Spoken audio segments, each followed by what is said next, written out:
Only one thing is saving Erik ten Hag from Manchester United's sack. Man United manager Erik ten Hag has been under increased pressure in recent weeks as hopes of qualifying for the Champions League have faded away.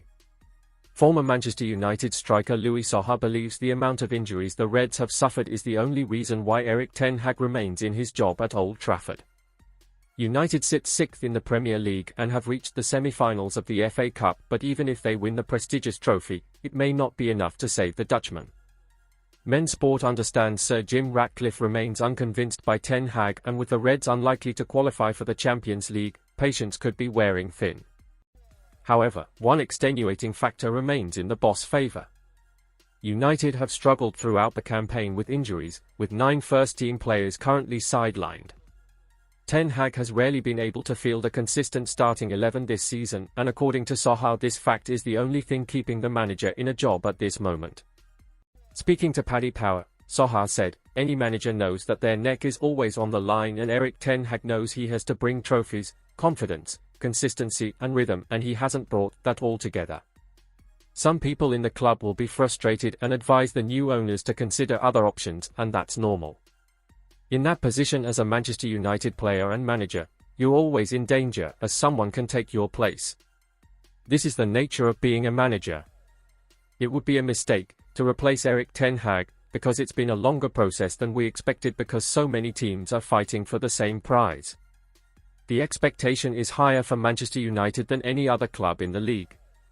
I think that Erik ten Hag has done enough, but there are enough games before the end of the season for things to go wrong and give more reason for him to be replaced. The players are just starting to show respect and an understanding of the manager's philosophies. The manager still needs to improve, but that's normal. They need to get lucky with injuries, and they've had big players missing, which has been really hard for ten Hag. Considering that, he's done okay, so if he had the full squad the whole year, he would have been sacked. Sir Jim Ratcliffe's Man United rebuild at risk of delay if Erik ten Hag fails on key target. Manchester United's failure to qualify for the Champions League next season would be tough on the club's finances, harming Sir Jim Ratcliffe's plans on and off the pitch. Had Manchester United played their cards right, they would be right in the thick of the battle to secure Champions League qualification with just 7 games left to play. Instead, United are now focusing on what is in their rearview mirror as the battle to secure Europa League and Europa Conference League qualification intensifies. Following the weekend's Premier League action, just 2 points separate United in 6th and Newcastle United in 8th. United, for the 3rd time in as many matches, squandered the lead late on against Liverpool on Sunday afternoon, meaning they have surrendered 7 points from winning position since the international break. As undeserving as victories against Brentford and Liverpool would have been, the 4 points United lost in those 2 games, plus the 3 they chucked away at Chelsea, would have had them hot on the heels of Tottenham Hotspur and Aston Villa. Barring a miracle, United's hopes of competing in the Champions League next season are over. Even if the Premier League is awarded a 5th Champions League spot for 2024-25, United are going to have to make up 11 points on both Spurs and Villa and hope at least one of them has a torrid end to the season.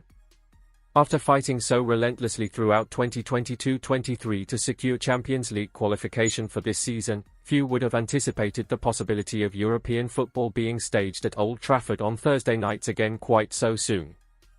Whether it is the Europa League or the Europa Conference League that United participate in next season, it is going to have a significant impact that Sir Jim Ratcliffe and Erik ten Hag could do without.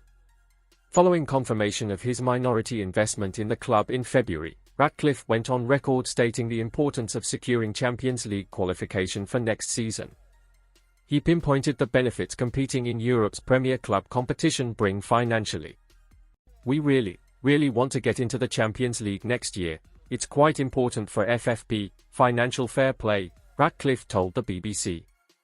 "It's a 2 to 3 season challenge to get the organisation and environment right to produce results. The advantage of having Champions League football on offer also makes any club a more attractive proposition for potential signings." Ten Hag, towards the end of last season, admitted securing Champions League qualification has its perks in the transfer market. For Ratcliffe, though he will no doubt be mindful of Ten Hag's admission, the prospect of his plan falling a year behind schedule, as a minimum, will be a greater concern. He and the Ineos group have invested in United with the ambition of returning to the club to its former glories as quickly as possible, meaning they will not be pleased at the increasing likelihood of Champions League football being absent from United's 2024-25 fixture list. It is already common knowledge that United are going to have to be mindful of FFP restrictions this forthcoming summer, meaning the prospect of missing out on the extra revenue generated from Champions League qualification is going to be a huge kick in the teeth. As a result, Ratcliffe's mission to knock both Manchester City and Liverpool off their perch within 3 years, which was already a bold statement, risks being increased to a bare minimum of 4 ahead of the first phase of Ineos' rebuild coming to fruition this summer. Regardless of what the future holds for Ten Hag at Old Trafford, Ratcliffe's grand plan is already in significant danger of being put on the back foot. Ultimately, Ten Hag and United may have run out of games to ensure it can be put back on track. Erik Ten Hag refuses to answer awkward question in Manchester United press conference. The Man United manager's post-match briefing ended with an unflattering comparison with the David Moyes season. Erik Ten Hag refused to respond to a question about the possibility of Manchester United suffering their worst season in the Premier League era at his post-match press conference after drawing with Bournemouth. United avoided what would have been a Premier League worst 13th defeat of the season at the Vitality Stadium, where Bruno Fernandes equalised twice to salvage a 2-2 draw. Newcastle leapfrogged United into 6th with their 4-0 lunchtime thrashing of Tottenham, and United have fewer points after 32 games than they did under David Moyes in 2013-14. United finished 7th that season, their worst league finish since they came 16th in the First Division in 1989-90. And Ten Hag walked out of his press conference when a possible repeat was raised. "I don't comment on that question," Ten Hag said. "That is not important in this moment. United have only won 1 of their past 7 league games, and their 4-game winless run is their joint longest of the campaign." Ten Hag again blamed the squad's injury list. "War Thunder. Play War Thunder now for free. Cross out. Shooter action MMO. By Taboola-sponsored links. Harry Maguire overcame a first-half issue to complete the full duration of the draw with Bournemouth, but 19-year-old Willy Cambuala was culpable for Dominic Solanke's opening goal and was inches away from conceding an added-time penalty. "So there's good players who's available," Ten Hag explained. "You see our back four, that's telling the story. We know our demand, but that tells absolutely the story. Especially if one of the players is struggling and we couldn't sub him as well as we are running out of the centre halves. We give all we can, but I am also realistic. When the full squad was there, we still could have high belief, but we will keep fighting also with the players who are available. You see high potential. But also young players make mistakes. If they have to perform every Premier League game, they have proved they can compete with the best teams at the highest level, but they have to do it consistently. That's the next step for young players."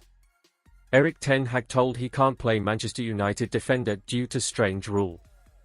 Man United's injury crisis has been an opportunity for their young defenders to make an impact for the first-team squad in the Premier League. Manchester United's young defender Sonny Al-Jafri is understood to be ineligible for the first team due to an agreement with National League club Altrincham. In February, Al-Jafri joined the playoff-challenging 5th-tier club on loan until the end of the season as part of a joint registration deal. The idea behind this is that the 19-year-old gains experience in competitive football while also benefiting from experience around Carrington and with the under-21s. However, the only issue is that, while Al-Jafri can play for the academy in the Premier League 2, he cannot feature for the first team. When this deal was agreed upon, this would not have been seen as much of an issue, but the injury crisis at Old Trafford has severely affected Erik Ten Hag's defensive options. Lisandro Martinez,